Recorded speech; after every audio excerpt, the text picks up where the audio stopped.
Le but de cette vidéo est de montrer visuellement l'impact que peuvent avoir la théorie des contraintes et les principes de flux optimisés pour votre entreprise. Commençons par définir le cadre. Notre système est une bouteille de 1,5 litre remplie d'eau. Notre but est de la vider le plus rapidement possible. Notre indicateur de performance est donc un chronomètre. Notre contrainte est bien sûr le goulot de la bouteille, étranglement par lequel toute l'eau doit s'écouler. La démonstration se fait à travers 3 phases utilisant la même bouteille mais avec des différences dans la dynamique de l'écoulement suite à l'application des 5 étapes de la théorie des contraintes. Observez attentivement ce qui se passe à chaque phase. Tout d'abord, ce qui se passe dans le goulot lui-même, la dynamique du flux à travers ce goulot d'étranglement. Deuxièmement, quelle est la dynamique du reste du système qui se trouve à l'intérieur de la bouteille.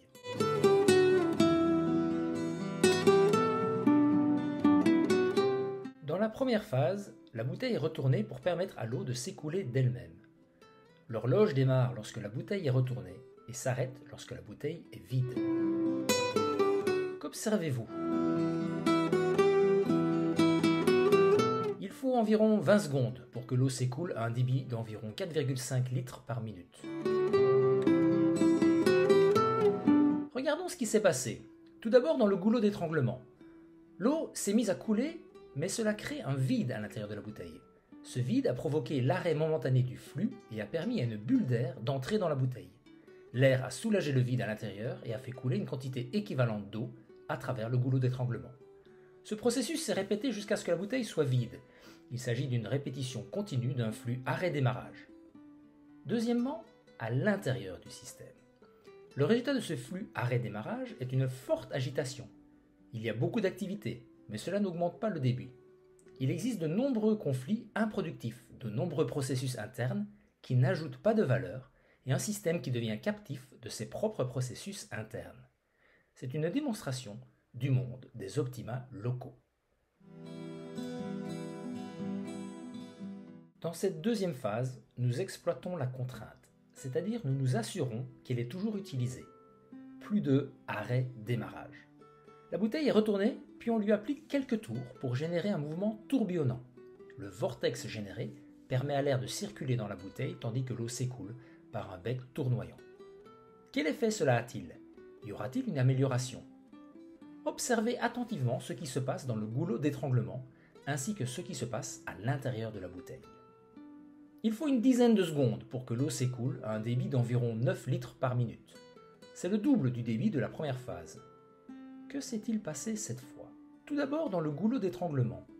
Il a fallu 1 seconde ou 2 pour que l'eau génère un vortex. Ce vortex laisse entrer l'air pendant que l'eau s'écoule à travers un bec circulaire. L'eau et l'air ont chacun leur propre chemin, ce qui crée un flux continu et ininterrompu à travers le goulot d'étranglement.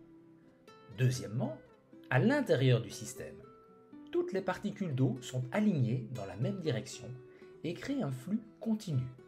Tout est subordonné à la génération d'un flux directionnel.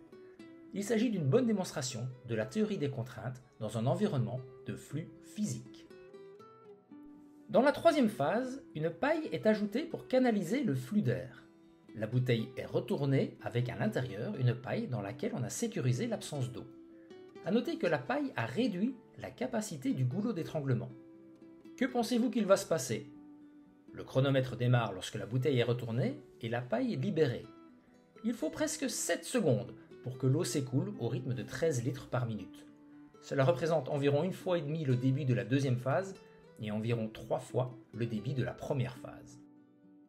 Que s'est-il passé cette fois ? Tout d'abord dans le goulot d'étranglement. Le débit était ultra rapide, stable, sans interruption, et plus de 3 fois supérieur au débit de la première phase, et cela malgré un capacitaire réduit par l'introduction de la paille. Nous cassons ici une croyance. Pour augmenter le flux, il faut élargir le goulot. Deuxièmement, à l'intérieur du système. L'intérieur est caractérisé par du calme, de la stabilité, et l'absence de troubles et de pression. Est-il possible d'avoir un superflu dans le calme et la sérénité ? Oui, cela se fait en faisant les bonnes choses. Ces 3 phases illustrent les leçons suivantes. Premièrement, le goulot d'étranglement est resté le même, ce qui montre que la théorie des contraintes n'est pas un processus de désengorgement des opérations, mais un processus d'augmentation du flux à travers la contrainte. Deuxièmement, si vous suivez la bonne approche, vous pouvez obtenir simultanément un super flux et un environnement de travail calme et serein. Pour ce faire, vous devez aborder simultanément le flux physique et les aspects humains de l'entreprise. Enfin, on peut gagner énormément de flux sans devoir investir.